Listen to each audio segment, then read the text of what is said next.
Good afternoon to the panel at Raj. Today's topic is whether having a dual degree is beneficial or detrimental. How difficult is it to achieve that position, and how does it help or not help if in a walk of life? Can there be a possibility also if one degree may overpower the other? We'll be having a dignitary by the name of Ritesh Chandra, who is a graduate from IIT, who has a BTech from IIT, and and an MBA from IIM Calcutta as well, and we'll be expecting him shortly. Without further ado, I'll first let Shreyansh and Om expound on their beliefs on the topic. As this is an impromptu speech, this is only their views. They're not being subject to having a certain side to support. Shreyansh, kindly tell me when to start. You may start. Hello everyone, I am Shreyant Bansal and today I would like to speak that by my views and my thinking, obtaining a dual degree is very beneficial in life.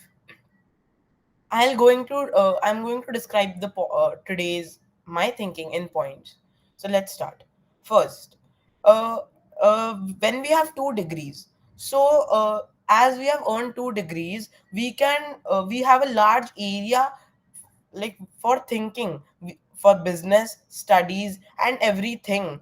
For we can take engineering, mathematics, or anything. When we have two degrees, we have two main options in life that we can choose. Second option, it saves time. uh, as degrees in much shorter amount of time that you have traditionally done. For some, this means jumping into the workforce earlier and getting a head start on their career. Okay, then third point, we get double the professional network. By the time we are done, we will be surprised at how much and how lengthy topics we have covered in a professional and personal network. Fourth point, we get a advantage to manage our time very smartly. For example, because a dual degree, basically we have to obtain two degrees, which is not as easy as writing ABC. It's of course more harder than this. So as we get to manage time very smartly, because we will have to work more better. Okay. uh Fifth point, it helps us to change career in future. If we are looking for a career change, dual degree program may help us to advance our. Shreyansh, Om has a rebuttal. Om has a point to raise. One question. Yeah, yes. So you said that having two degrees is a much better thing. But what about the money you spend on the both the degrees, like to study both the degrees? What about that money? Yeah, I know that. I surely agree your point that we are spending more money. We are spending, but you also think that we are gaining such more knowledge, which can help us in life. You think we have two options our life to choose two things which can be beneficial. Either we can go one side or the other side, which will be very helpful to us in the long run too. Okay, fine. Thank you, Shreyansh. And as we can see, our erudite speaker has joined us. Well, welcome, sir. And please spend some minutes to introduce yourself. Hello, can you all hear me? Yes, sir, you're audible. Yeah, hi. Very good afternoon to all of you. My name is Ritesh, and is Ritul also there? Sir, Hello. he may join in a few minutes. Okay, okay. So, what is the discussion happening about today? So today's discussion is based on whether having a dual degree, as I was introducing you a few minutes ago, the and I got to know that you have a degree. Could you before that could you introduce yourself and before Yes, I sure, tell you the topic? sure. That would be a pleasure. So, my name is Ritesh Chandra, and I was born and brought up in Patna in Bihar, and then I went on to do my BTech from IIT Kanpur, and later I did my PGDM or MBA from IIM Calcutta, and currently I work as a banker. I'm in risk underwriting. I work with Yes Bank in Delhi. So I'm based out of Delhi currently. I've lived a few years. I've spent abroad as well. I've worked with some telecom companies in Canada. So I've gone to several places. I have done a dual degree myself, and currently I work as a banker. That's pretty much all about me. So besides my job, I also do a lot of online teaching, especially teach things like statistics and machine learning and that kind of stuff. So I enjoy that quite a bit. So that's pretty much about me. That's pretty much about me. From Patna, I think it has been a long and fulfilling journey till now, and hopefully it continues well. Yes, sir. So coming to what we were discussing for today, the discussion is regarding whether having a dual degree is beneficial or detrimental. How difficult or not difficult is it to achieve, and how does it help or not help in the work of life, and whether or not can one degree overpower the other. And if I may ask, what do you exactly mean when you use the terminology a dual degree? So, for example, let's take your example. Let's take you, Okay. where you have a BTech from IT Kanpur and an MBA from IIM Calcutta, as I heard. So, whether or not is that beneficial or detrimental, that is the major discussion. Okay, so I may try to share whatever limited experience I have had in this particular thing. See, uh, overall, if I may ask as to uh, what education does to you or what different degrees do to you, if we leave aside the exact degree that you are taking, whether you are studying maths, whether you are studying physics, whether you are doing an MBA, in my opinion, overall, your education curriculum is of two types. There are certain curriculums which are what I would call content education, in which they teach you a lot about content. And that's pretty much what our education system or what our schooling system does to us till, say, standard 12. So you learn about facts of life, whether it's biology, whether it's physics, whether it's chemistry, whether it's maths, social science, Hindi, English. We learn about facts in life. What I mean by that is, how does the external world work in factual terms? So they teach us in chemistry that you take a hydrogen and you take an oxygen and it forms water, and that is supposed to be a repeatable experiment every time, no matter how many times you do that. So that's a fact-based approach. That's what I call content-heavy learning, in which you learn facts. And then you will find that as you keep moving up the ladder, as you keep taking higher and higher education, it's no longer about content, it becomes about perspectives. Okay, so it's about perspectives in life. Now, both, I would say, the BTech degree, which I pursued in IIT, uh, I would say it was quite content heavy, because ultimately engineering is something which is supposed to be based on objective facts and figures, based upon empirical facts, based upon mathematical formulae. But at the same time, engineering being engineering, it also has a lot of judgment involved. It also has a lot of perspectives involved. Okay, so that's one perspective I want to bring, and especially when you go to MBA, this bias completely changes. So if you ask me in terms of content, they don't teach anything to you in MBA in terms of curriculum, which you can't read a book and find out about yourselves. So why do you want to go to a B school in the first place? Yeah, B school is all about learning perspectives. So in a B school, you will learn that 2 plus 2 may not be necessarily 4. Depending on the context, it might be 0, it might be 5, it might be 10. So B school study is about that. It's about developing perspectives. In B school, they teach you, say, a course like accounting. But compared to a BCom course or any commerce course, where accounting is something which is, how shall I put it, accounting is taken like a gospel truth that if something happens, you do a debit, if something happens, you do a credit. Okay. But as a practitioner, accounting is not about debit and credit. As a practitioner, if I am a banker, I have never done, I'm not a commerce graduate, but I have a very intuitive understanding of accounting in the sense that what is the person who made those accounts, what is he trying to convey to the world. Okay. So to me, B school education is almost 90% about perspective teaching. You get to learn so many perspectives. That's why they do case studies, because in case studies problem there are no solutions, there are no perfect solutions, and that's how life is. In life there is no unique solution or no perfect solution to anything. It's all a trade-off. You win some, you lose some, but there are no free lunches in life.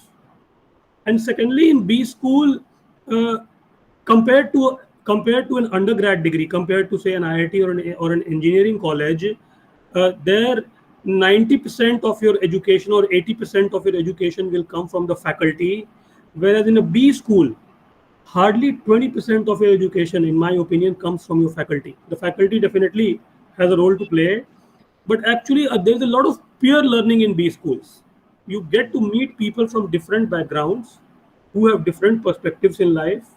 You, throughout the 2 year curriculum, you present about things, you argue about things, and you learn perspectives of people, not necessarily the perspective of the faculty.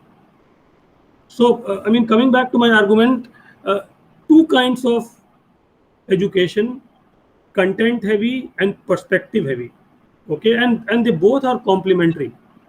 At the end of the day, you will realize that even if you go in hard sciences, even if you want to, become a quantum physicist or a rocket scientist, beyond a point, even there would be so many things which are based on empiric, which are based on judgment, which are based on intuition, which are based on perspectives.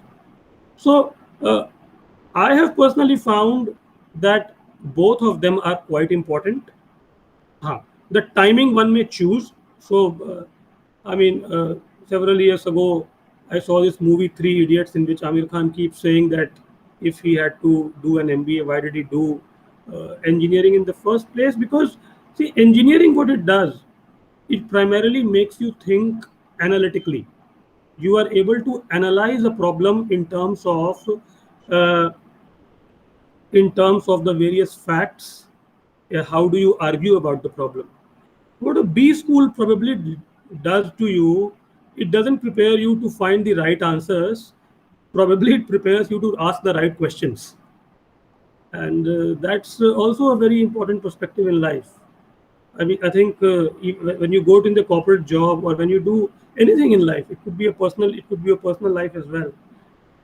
Probably you will find that asking the right questions might be much, much more important than finding the right answers.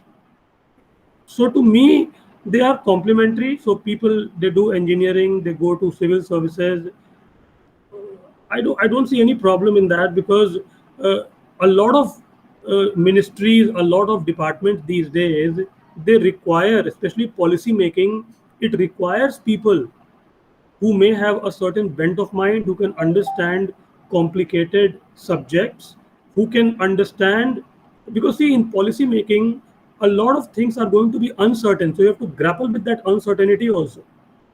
And I'm not saying that only engineering prepares you for that. Even a traditional liberal art education can prepare you for that. So I'm not denying about the fact. But the point is, if someone can take a degree in literature and he can become an IAS, I don't see any problem why someone can be a BTech and can't become an IAS. Because by that token, uh, everyone who is a BTech these days, they ultimately go into software programming. Okay, so it's not that civil engineers are constructing buildings, because there's a lot of overlap these days. There is a lot of overlap these days, interdisciplinary overlap. And even when you go into civil services, into public services, and this has been a very, I would say, a prevalent thing in US, in countries like US, where you find that the president will always ask top-notch people from the industry to to join his cabinet. They might not be. Yeah. Professionals have always been joining because the professional brings a certain expertise. And these days, you take ministries like telecom, you take ministries like ports, highways, infrastructure, power, finance. The overall landscape is so complicated that you may actually want a person who can understand the jargon, who can understand the ramifications. So, I mean, if you ask my personal opinion, as Shakespeare said, to each his own, but there is nothing wrong in this because these two educations, a lot of times, they are complementary. They actually prepare you for different aspects of life. One prepares you to crunch numbers, the other prepares you to ask the right questions before you start crunching those numbers. So, I mean, that's what I would say is my take on this. That's my limited point of view. Thank you. Thank you.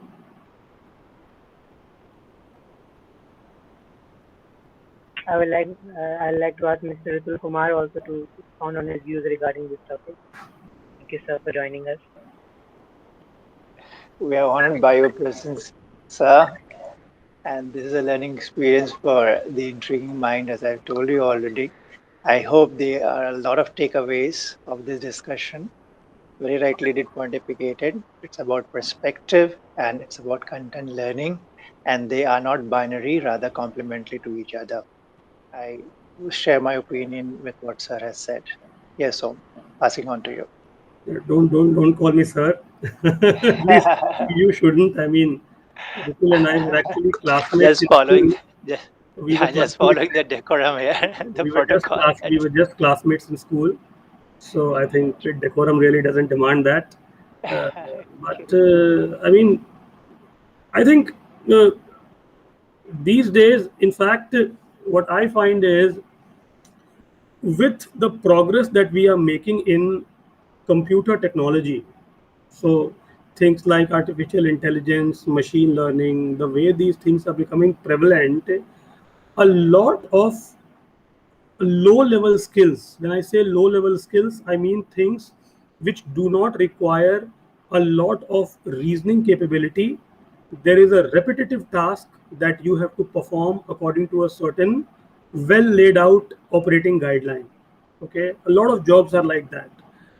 I truly feel that most of these work profiles will be taken away by machines. Right. Will be taken away by machines. So, in fact, because of the advance in computer technology, what people actually want you to do today as a professional, the repetitive task can always be automated. They actually want you to have perspectives. And believe me, the perspectives compared to 50 years ago, the perspectives have become more complicated and more cluttered today because there are so many forces at play, and any action that you take, it not only has first order effects, it has second and third order effects also. So perspectives are very important. I mean, when you become a corporate leader, it's not only about the fact that you understand manufacturing or not.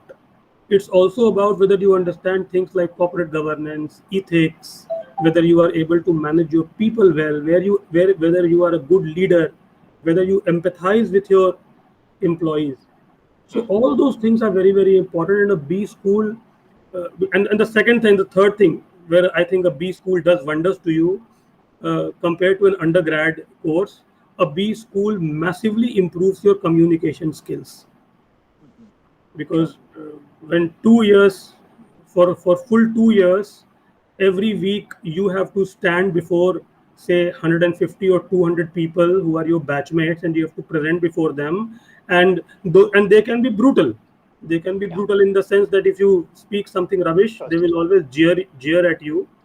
So it really improves your communication skill, and I found it's very, very important. In fact, later on in life, it may actually not matter how much you know, how you are able to communicate it to people might make all the difference. So that in that sense, undergrad degree gets beaten hands down by a B school degree.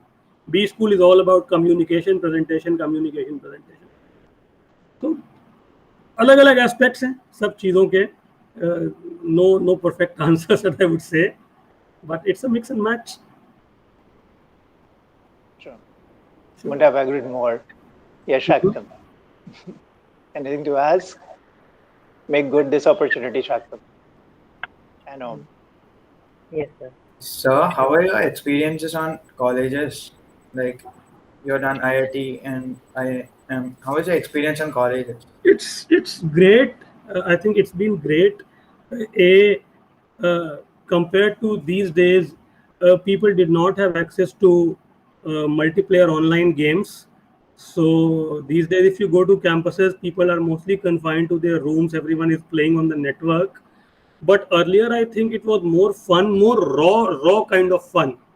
Uh, Probably people used to do very different kind of things, uh, which we still cherish. And in that sense, because you see, ultimately you realize education is, if education was only about reading books, then anyone could have taken a library subscription and he could have become educated. But education is not about reading books alone. Education is also about, and primarily liberal education is also about being able to criticize yourself, being able to look at things objectively, and being able to, you know, I would say, being able to accommodate how others think and how others perceive. And that's something where education plays a big role, especially your hostel life. Because when you go to a hostel, you get pulled out of your comfort zone. You are out of your house, probably for the first time. You learn to live with people whom you may have not known earlier. You learn to live with them, you learn to enjoy with them, and that prepares you for what life is going to be later on. So campus life, I would say, everyone for that matter. I mean, these days, of course, online education is becoming a rage, but campus prepares you for something which online education probably, I don't think, can ever prepare one. Yeah. That human touch, the feeling of peer bonding. You learn so much from your own friends and your own peers, which probably you don't realize at first go how much you learn from them. So, I think it's an integral part of one's life. Sure.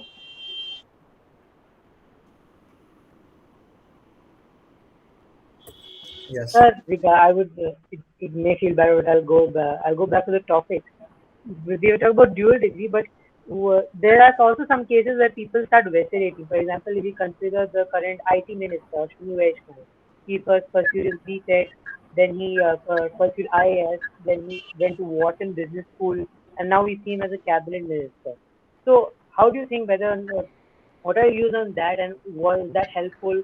Was that a move which was wasteful? Did you waste his parents' money, etc.?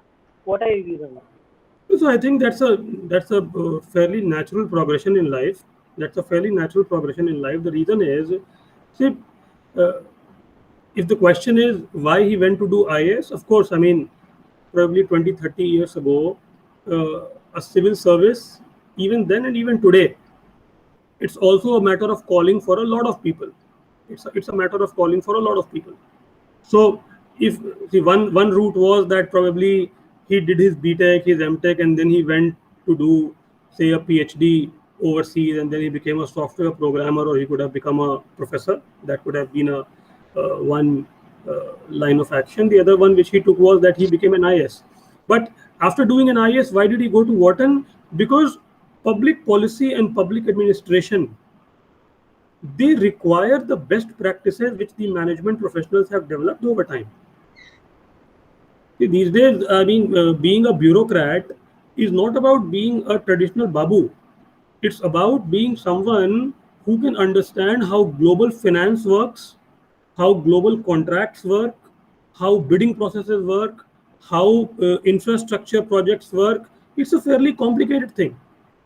And whatever training they give you in the IAS academy, it doesn't prepare you for that. So B schools, they specialize in teaching you these things. How do you deal with HR issues? How do you deal with economics? How do you deal with finance? And the matter of fact is, as you have that progression in life, so if you start as a software programmer, or as an engineer also, say 5 or 10 years down the line, you will be someone who is, say, an executive engineer who also has money disbursing power. So you need to understand basics of finance. There would be 50 people reporting to you, so you need to be well versed in aspects of HR management. So these are all softer skills of life which you need. So him going to Wharton to gain complementary skills, I think, is a very welcome aspect. In fact, we should send our talented bureaucrats and government officials to learn about those things. Yeah. And now he is becoming a cabinet minister. See, a well-educated guy, a well-educated person who has seen the world, who understands the nitty-gritties, him being at the helm of a ministry, and that too a ministry like telecom. And see, it's a ministry where 20 years ago uh, we said that it was like the future of India, but you will realize that over the last 10 years, since the 2G scam broke out and the way things happened in this country, we have effectively killed the industry. We have kind of killed the industry to an extent that competition has completely vanished from the industry. It has become like a de facto duopoly today. There is only Reliance, Jio, and there is Bharti Airtel, and now probably government is realizing the fact that a duopoly may not be good not only for consumers, but it's also not good for the technological development of the country. So, I mean, I know so many sectors from my banking experience, which at one time people called that they were like sunshine sectors. They would generate lots of jobs, they would generate lots of income for the country. And then you realize that over the 5 or 10 years, bureaucratic obsoleteness, because the bureaucrat looked at the industry in a very, very traditional manner, it just killed the industry. So you can't keep operating in the traditional way. Why? Because the countries that you are competing with, the China, the Vietnams of the world, they are moving at a very fast pace. And therefore, a guy who is a bureaucrat, who is signing the files, he also needs to have that perspective of how the global economy, how the global manufacturing is working. Then only he will be able to bring benefit in terms of public policy. So I think that Ashwini Vaishnaw becoming a telecom minister of India, it's a very good message to the country. Essentially, what we are telling our countrymen is that if you have the expertise, you may not come from a political dynasty, you may not have been a full-time political worker from the age of 18, but you can still be at the helm of a ministry, an important ministry. I think that's a very welcome message. Ultimately, probably it emphasizes that in some aspects we want to become a meritocracy. True. So I think it does have its impact. In anything, you look at foreign services, people who are career diplomats, definitely they bring those relationships to the table. Diplomacy is not only about, traveling to places. It's also about holding personal relationships with people which help you pursue your foreign policy goals. So a lot of that expertise comes into picture. What you have done in the past benefits what you can achieve in the future.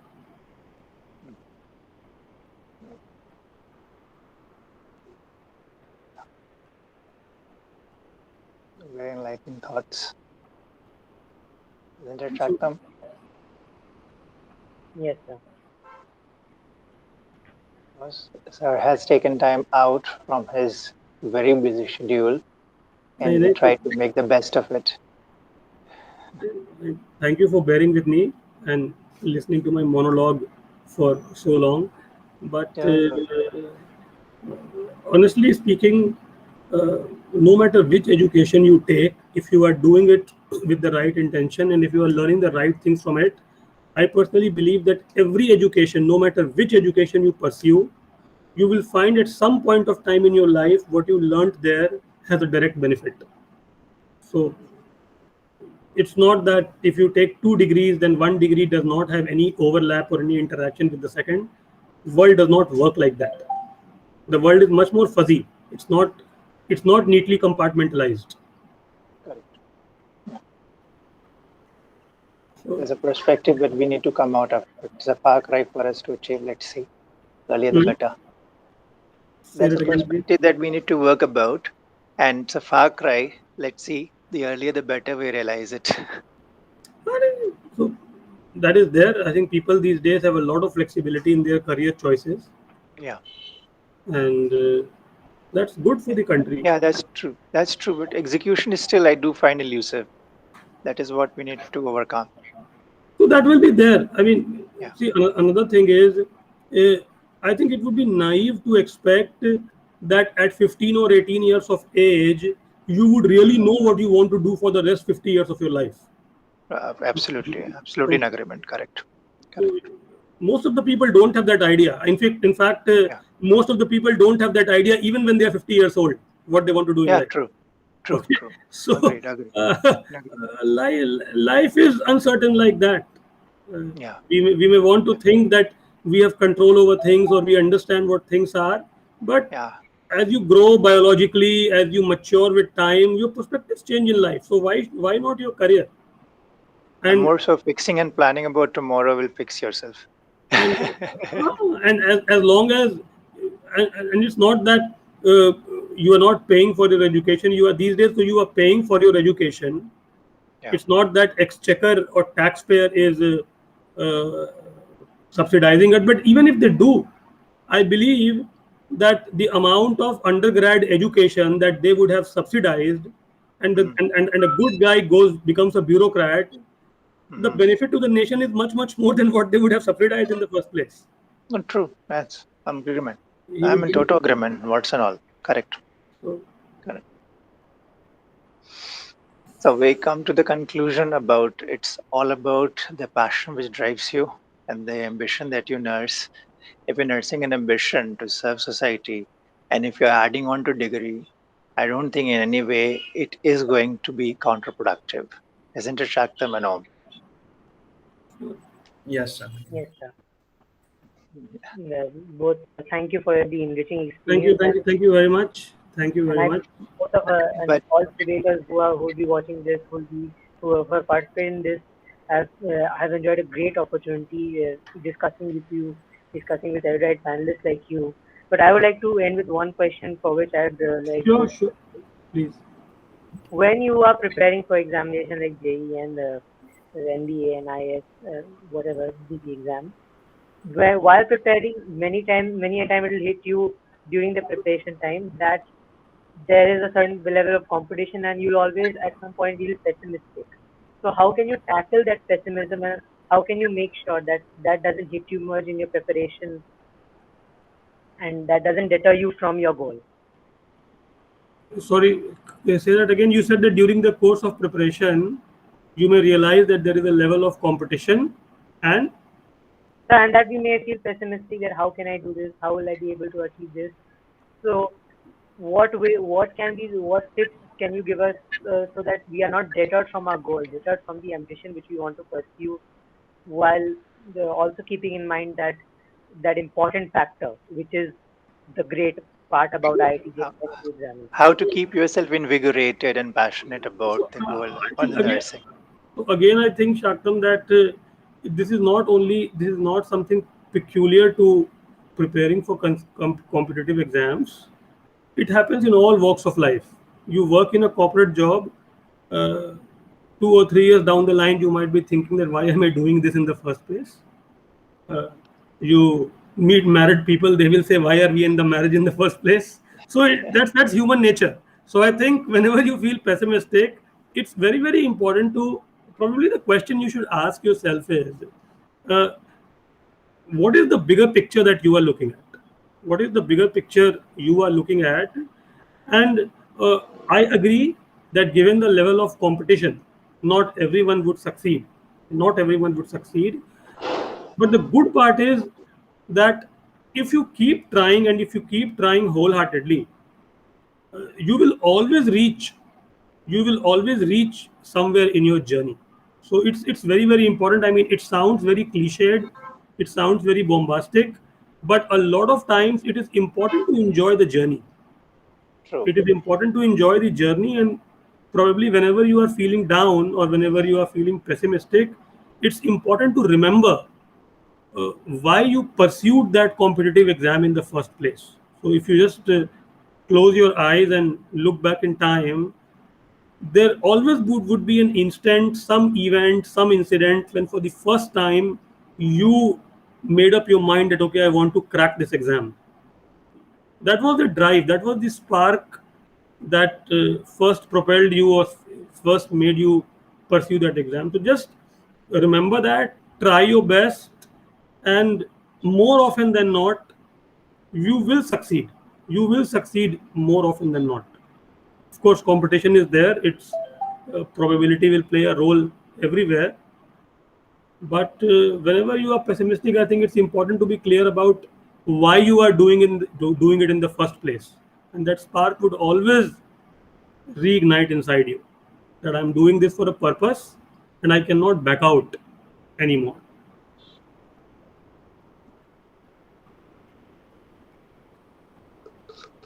Thanks a lot, sir, for the litany of the barrage question that they have put you across. But we would like to take a commitment from you that whenever so required, you will make yourself accessible to us.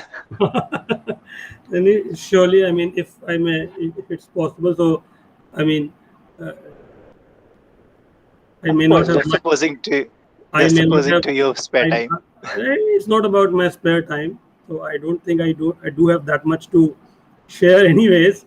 With young people, they are far smarter these days. They are far smarter, far more focused. They have a much more. They have much more clarity of thought, and that's a matter of fact. I mean, I see. I'm like in my 40s, and I see 20-year-olds today, and probably they have much more clarity of thought than what we had when we were 20-year-olds. So the natural evolution is taking place. That's true, but there's no replacement for experience, right? So Thanks a lot. Yeah. good.